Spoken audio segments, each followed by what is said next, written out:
How's it going, folks? Brian Blessing in Las Vegas. Glad to be with you here at bangthebook.com. And we're talking about the Masters. I'm not one for props, but I do have the Masters cap, so let's have at it. And today, in this first video, we're going to talk about future odds to don the green jacket. We'll do another video talking about matchups and the opportunities that exist within the tournament once it starts. This is going to be one of the most electric Masters in memory, and there are so many significant favorites that really good golfers are going to give you overlaid prices and really big opportunities. The money is really surfacing on Jordan Spieth at 10-1.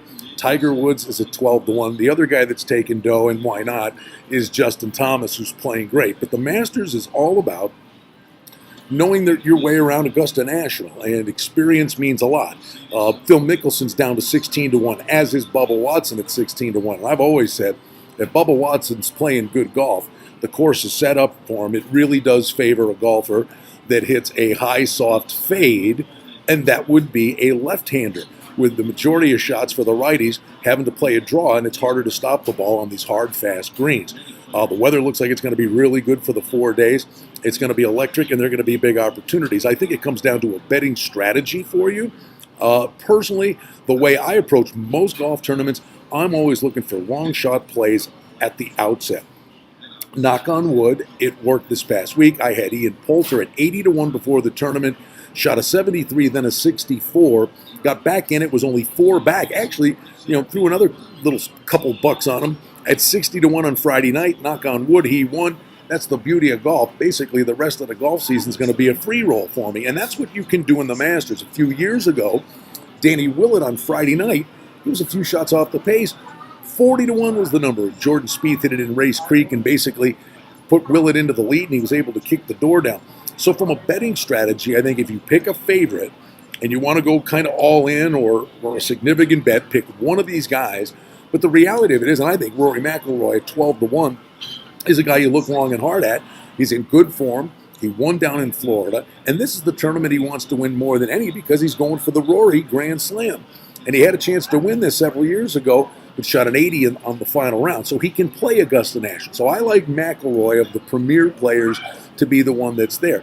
But there's nothing wrong with swinging for the fences. I mean, I'll give you some long shots. Kiradech Aphibarnrat. This guy's a globetrotter, and he's going to be winning some big-time tournaments here, 125-1. Brian Harman's a lefty, contended in the U.S. Open last year. He's 80-1. Zach Johnson, he won the Masters. 100-1. He's not long, but believe me, watched him in the match play in Texas, and he starts rolling the rock. He can get hot. In many respects, this is about having the flat stick working at Augusta because you've got to make putts. And then, of course, we get moving day on Saturday, and then the famous line is the tournament doesn't begin until the back nine on Sunday. But I do believe this is going to be one of those years where usually on Saturday it's a clumped-up field and 2 or 3 guys separate themselves. I think this is one of those instances where in-game wagering is going to be an opportunity for this event because so many guys, I believe, on Sunday will actually be in the hunt. I think this is a really compelling event. And, of course, with Tiger Woods' return and Tiger soaking up so much of the dough, you then find overlaid prices. So don't be afraid. Swing for the fences early. Then you have matchups and props and indexes that are involved as well. And we'll do another video just specifically talking about other golfers and how they might stack up with matchups for you here at Bang the Book. Always inviting you to follow along at bangthebook.com. I'll be doing a special Masters podcast with Adam Burke. We'll be doing this for you right here at bangthebook.com. My favorite 4 days of the year. It's the first major. You get the green grass, the chirping birds, and some great golf. The Masters, the first major of the year. Our focus this week at bangthebook.com.